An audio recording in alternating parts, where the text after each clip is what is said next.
Hello, David here. Jadi hari ini aku mau mereview buku yang baru selesai aku baca, yaitu The Psychology of Money. Nah, ada banyak pencerahan yang aku dapatkan dari dalam buku ini, dan aku rasa bisa menjadi salah satu dasar untuk kita menentukan kemana kita harus menggerakkan uang kita untuk hari ini ataupun untuk masa depan. Setidaknya untuk saat ini, sebelum kita bisa menemukan buku yang lebih baik. Oke, kita langsung masuk saja ke dalam bukunya. Jadi buku Psychology of Money ini tidak membahas satu tema saja. Ada banyak tema di dalamnya dan dibahas dengan sangat sederhana dan mudah dimengerti. Dan di dalamnya tidak ada teknis secara detail sebenarnya teman-teman. Tidak ada teknis jitu bagaimana kita berinvestasi atau bagaimana kita mengatur uang. Tidak ada di dalamnya dan memang cocok dengan judul bukunya ya, yang membahas lebih ke pribadi uang itu sendiri.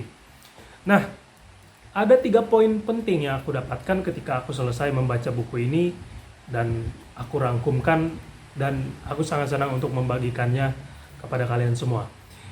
Yang pertama, money is unpredictable. Yang kedua, the power of privilege. Yang ketiga, saving atau menabung. Jadi yang pertama, money is unpredictable. Jadi teman-teman, uang itu bersifat sangat-sangat netral, tetapi sangat sulit untuk diprediksi. Dia bisa menjadi baik atau menjadi buruk, itu tergantung di tangan siapa dia berada. Tetapi sangat sulit untuk menentukan uang itu harus berlabuh di mana. Bisa kadang uang itu berada di tangan orang yang tamak atau di tangan orang yang bijaksana dan dermawan. Bisa tidaknya kita memiliki uang juga tidak ditentukan oleh pendidikan kita, oleh tingginya gelar kita, ataupun banyaknya kita belajar tentang keuangan. Tidak. Uang begitu sulit untuk diprediksi. Begitu banyak orang-orang cerdas, orang-orang pintar, yang bekerja keras untuk penghidupan mereka, tetapi masih kekurangan uang, masih memiliki pendapatan yang pas-pasan, bahkan bisa kekurangan. Tetapi ada orang yang tidak terlalu banyak bekerja, dia malah bisa mendapatkan uang yang lebih banyak dari yang bekerja keras ini. Contohnya, seorang pegawai negeri sipil yang dari awal dia berkarir sampai dia pensiun, mungkin bisa hanya menabung sampai 100 jutaan. Tetapi ada seseorang yang penghasilan perharinya tidak stabil dan bekerja serabutan, punya tabungan itu bisa sampai puluhan miliar. Sebagai contoh konkretnya adalah masyarakat di Desa Tuban yang kemarin sangat viral dan kita tahu mereka mendapatkan ganti untung dari Pertamina. Nah, salah satu orang atau salah satu masyarakat di situ ada yang bekerja dengan penghasilan tidak tetap, tetapi bisa mendapatkan uang puluhan miliar dalam kejadian yang tidak terduga itu. Nah, jadi uang sangat sulit untuk diprediksi kemana dia berlabuh, ya. Itulah mengapa aku mengatakan money is unpredictable. Yang kedua, the power of privilege. Jadi penentu orang sukses adalah salah satu faktornya yaitu privilege. Banyak orang tidak setuju dengan hal ini ya. Banyak mereka mengatakan bahwa orang-orang itu semua bisa sukses kok, asal mereka bekerja keras. Tidak ada yang namanya privilege. Asal mau bekerja keras, pasti bisa sukses. Tapi buku ini tidak bisa menyangkal bahwa kekuatan privilege atau hak istimewa ini sangat mempengaruhi kesuksesan seseorang. Seorang Bill Gates tidak menyangkal bahwa privilege adalah sesuatu hal yang membuat dia bisa sukses. Pada tahun 1968, kira-kira pemuda di seluruh dunia ada 303 juta orang, kemudian 18 juta ada di Amerika, dan 100 ribu ada di Seattle, dan di Lakeside School hanya ada sekitar 300-an orang. Dan di Lakeside School saat itu, sekolah mengadakan komputer. Dan dari 300-an orang itu pun tidak semua orang menyukai komputer kan, hanya beberapa dan salah satunya adalah Bill Gates. Jadi Bill Gates pun mengakui jika tidak ada Lakeside School, tidak ada Microsoft hari ini.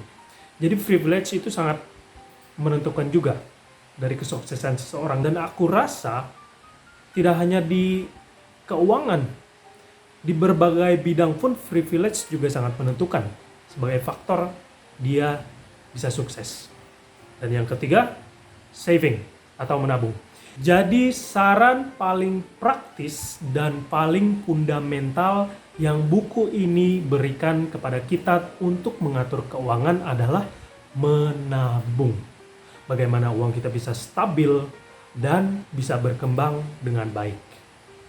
Jika kita menginvestasikan uang kita terlalu banyak kepada saham ataupun aset, itu bisa berubah fungsi atau nilainya gara-gara bencana alam, keadaan pasar ataupun keadaan ekonomi dan keadaan pandemi seperti ini.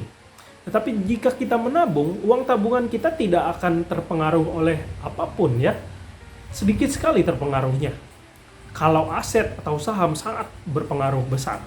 Oleh sebab itu dia menyarankan untuk kita bisa memiliki keuangan yang stabil, ya kita menabung, kemudian jangan hidup terlalu rakus dan tamak, belanjakan apa yang benar-benar kita perlu belanjakan, jangan membelanjakan apa yang sebenarnya kita tidak perlu, dan hiduplah dengan sederhana. Sangat simpel sekali sarannya. Tapi inilah yang disampaikan oleh buku ini. Nah, itu 3 poin penting yang bisa aku dapatkan dari dalam buku ini. Tapi aku menyarankan untuk kalian juga membacanya.